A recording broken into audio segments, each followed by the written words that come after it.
अब क्या करें भाई जी। अब देखो पूरी मकान इतनी मेहनत की थी मैंने, एक एक रुपये जोड़ के पूरी मकान तैयार की 5-10 साल में।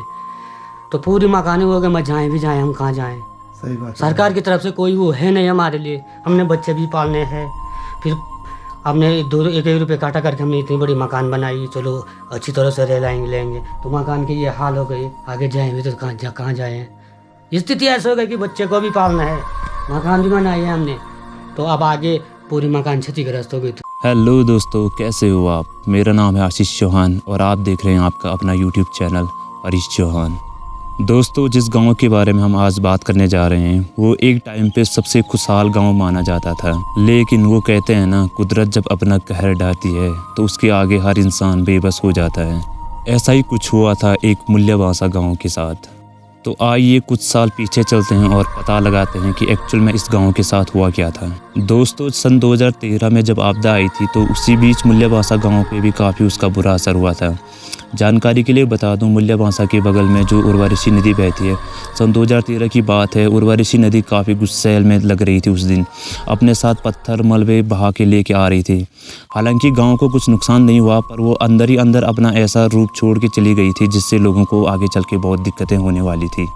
लुआटन बैठी कदे परेशान वाला वो तई पर रन हम बोन में कदे मेहनत करके बनाई थी, कदे मेहनत करके बनाई थे हमारी। और जब हम भीतर जाना तो तदे दादा लानो सो भीतर हम तई मकान पर हम रन और कदे परेशान वाला हम। अब लो बाणा बुए कम आवाज हम वाणा जाओ, हम कह जाना। जब आपदा का टाइम ख़त्म हुआ तो उसके 2 साल बाद गांव में मकानों में दरारें आने शुरू हो गई। पहले लोगों को लगा कि ये काफ़ी नॉर्मल है, तो लोगों ने इसे नज़रअंदाज करना शुरू कर दिया। जैसे जैसे टाइम आगे बढ़ता गया तो ये दरारें और ज़्यादा बढ़ने लगी।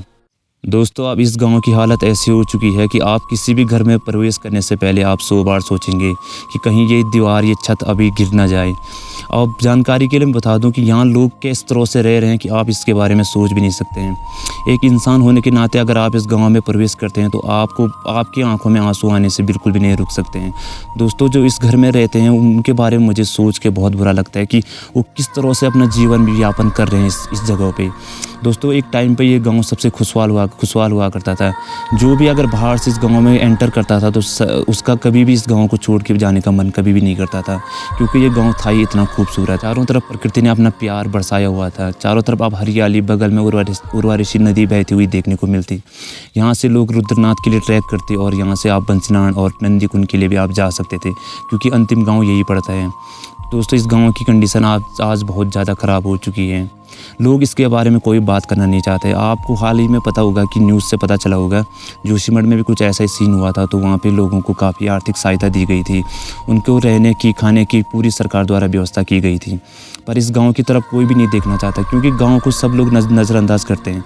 जब कुछ लोग बाहर जॉब करते हैं और जब जॉब से घर के लिए छुट्टी आते हैं तो बस उनको उसी टाइम गाँव की याद आती है।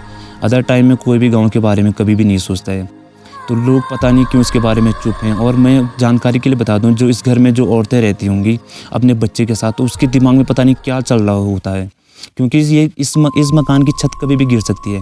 मान लीजिए वो अपने बच्चे के साथ आराम कर रही है तो उसके दिमाग में यही चल रहा होगा कि ये छत कभी भी गिर सकती है और कब हमें यहाँ से बाहर निकलना है, या हम बाहर निकल पाएंगे भी नहीं निकल पाएंगे, क्योंकि छत गिरने का कोई भी टाइम फिक्स नहीं होता है।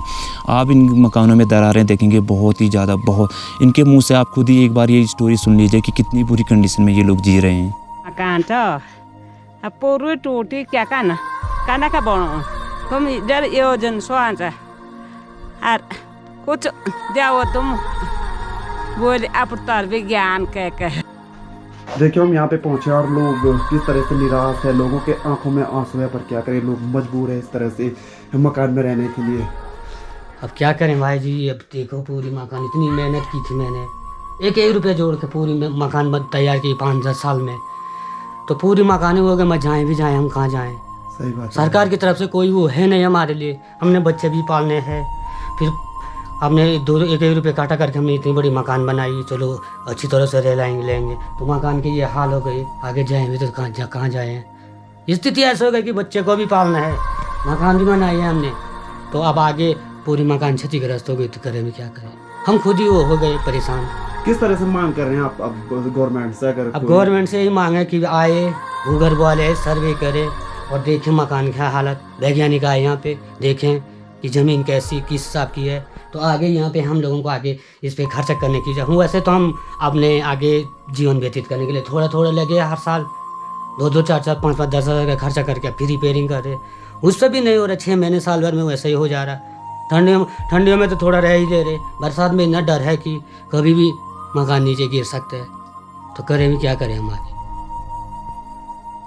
यहाँ के जो प्रधान हैं श्री देवेंद्र सिंह जी, तो उनके द्वारा काफ़ी सरकार को काफ़ी जागरूक कराया गया था कि ये गांव खतरे में है, इनको पुनर्वास की ज़रूरत है, तो सरकार इस पे कोई भी एक्शन लेना नहीं चाहती है। दोस्तों, एक बार अगर आप उत्तराखंड से बाहर से अगर ये वीडियो देख रहे हैं तो एक बार आप इस गाँव में एंटर कीजिए, आपके दिल से बस एक ही बात आएगी कि यार ये गांव कितना खूबसूरत है। अगर बाहर से कोई आदमी यहाँ पे एंटर करता है तो उसको इस गांव को छोड़ने का कभी भी मन नहीं करता है, क्योंकि ये गांव है ही इतना खूबसूरत। आप जब सुबह उठेंगे तो आपको छोटे छोटे बच्चे स्कूल जाते हुए दिखेंगे। यहाँ के लोगों के बारे में बता दूँ तो यहाँ के लोग काफ़ी हंसमुख हैं और काफ़ी घुल मिल जाते हैं आसानी से। तो ये गांव बहुत ज़्यादा खतरे में है, तो प्लीज़ इस पे कुछ एक्शन लेने की बहुत ज़्यादा ज़रूरत है। अगर कोई है तो जो इस वीडियो को देख रहा है, जिसकी मतलब सरकार तक पहुंच है, तो प्लीज़ आप इस वीडियो को आगे पहुंचाएं, उन तक हमारी बात रखें। यहाँ से हमने पूरी कोशिश की है कि किस तरह से हम अपनी बात सरकार तक पहुँचाएँ, मगर सरकार इस बात को नज़रअंदाज कर रही है।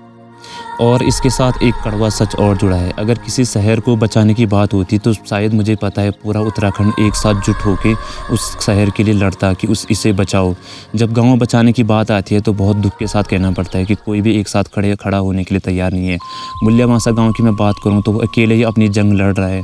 एक बार इस मकानों की आप तस्वीर को गौर से देखिए, कितनी बड़ी बड़ी दीवारें हैं इस मकान पर। आप आर पार आराम से देख सकते हैं। मुझे लगता है आने वाले 2-3 महीनों में आप इन दीवारों से आर पार भी जा पाएंगे, क्योंकि इनमें बहुत ज़्यादा गैप आना शुरू हो गया है।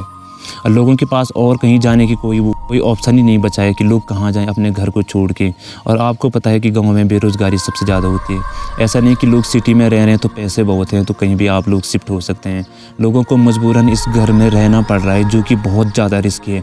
मुझे सोच के ही डर लगता है कि कब मैं सुबह उठूँ और मुझे ये न्यूज़ सुनने को मिले कि उनकी मकान की छत गिर गई थी और उनके नीचे 2-3 बच्चे तब के मर गए। दोस्तों, मैं ऐसा नहीं चाहता बिल्कुल भी ऐसा हो, लेकिन ये कभी भी सुनने को मिल सकता है। मुझे लगता है सरकार भी इसी दिन का इंतज़ार कर रही है कि जब तक कुछ लोग मर नहीं जाते तब तक हम इस पर कोई भी एक्शन नहीं लेंगे। तो ये बहुत ही गलत बात है। तो मुझे उम्मीद है कि आप सब लोग एकजुट होकर इस गांव की मदद करेंगे। आपको मदद करने के लिए ज़्यादा कुछ करने की ज़रूरत नहीं है। इस वीडियो को ज़्यादा से ज़्यादा शेयर कीजिए। मैंने देखा है जब जोशीमठ में आपदा आई थी और वहाँ पे भी जब मकानों में दरार आई थी तो सब लोगों ने उनकी वीडियोज़, उनके पोस्ट को शेयर किया था और आंदोलन में एकजुट होकर उनके सरकार के खिलाफ लड़े भी थे। तो मैं चाहता हूँ इस गाँव के लिए भी आप लोग अपनी आवाज़ उठाएँ और इन गाँव की मदद करें। ये गाँव अपनी मदद पुकार रहा है, चीख के कह रहा है कि मेरी मदद करें। इस गांव को बचाना हम सबका कर्तव्य है। कल के दिन हम जब इस गांव में प्रवेश करें तो हमें काफ़ी खुशी होगी कि इस गांव को हम सब ने मिलकर बचाया था। तो प्लीज़ आप सबसे रिक्वेस्ट है कि इस वीडियो को ज़्यादा से ज़्यादा शेयर कीजिए। अगर आपकी पहुंच थोड़ा आगे तक है तो आप मुझे पता है आप ज़रूर मदद करेंगे, क्योंकि आम आदमी की आवाज़ कोई भी नहीं सुनता है, उसकी आवाज़ हमेशा दबा दी जाती है। तो मुझे उम्मीद है कि आने वाले टाइम में इस गाँव का कुछ ना कुछ ज़रूर किया जाएगा। तो धन्यवाद। इस वीडियो में फ़िलहाल इतना ही है और आगे जो भी जानकारी होगी मैं आप लोगों तक पहुंचाता रहूँगा। और इस चैनल पे आपको ब्लॉग वीडियो वैसे भी देखने को मिलती रहती है, तो आप इस चैनल को सब्सक्राइब भी कर सकते हैं, क्योंकि आने वाले और जून जुलाई के महीने में हम लोग बहुत ज़्यादा ट्रैक करने वाले हैं, तो आप लोगों को ढेर सारे ब्लॉग्स देखने को मिलेंगे। तो फिलहाल के लिए धन्यवाद। यहाँ पे देखिए हम पहुँचे हैं चंद्रशेखर भाई के यहाँ पे, और देखिए मकान की हालत किस तरह से है, कितना फासला है यहाँ पे। ये देखिए आप लोग देख सकते हैं, यहाँ पे ये लोग रहने के लिए मजबूर है। मतलब कभी भी कुछ भी घटना घटित हो सकती है अगर इस तरह से मकान में लोग रह रहे हैं। यहाँ देखिए लगभग आधा फुट से ज्यादा का गैप बना हुआ है यहाँ पे। ये देखिए पूरा हाथ घुस रहा है। दूसरा मकान दिख रहा है यहाँ पे, ये देखिए पूरा। देखिए दूसरे रूम में देखिए लोग इतनी मेहनत करके यहाँ पे मकान बना रहे हैं और मकान की हालत देखिए। यहाँ देखिए यहाँ पे लोगों ने अपने पीछे से इस मकान की किस तरह से हालत हो रही है। ये देखिए आदमी कहीं से भी यहाँ अंदर घुस सकता है। यहाँ से देखिए यहाँ के मूल निवासी वो भी किसी छप्पर पे रह रहा है। जिनकी मकान है अभी तक उन्होंने अपने लिए एक अलग से व्यवस्था कर रखी है। यहाँ पे अभी तक देखिए यहाँ सभी किस तरह की हालत हो रही है इस मकान की। Latrine bathroom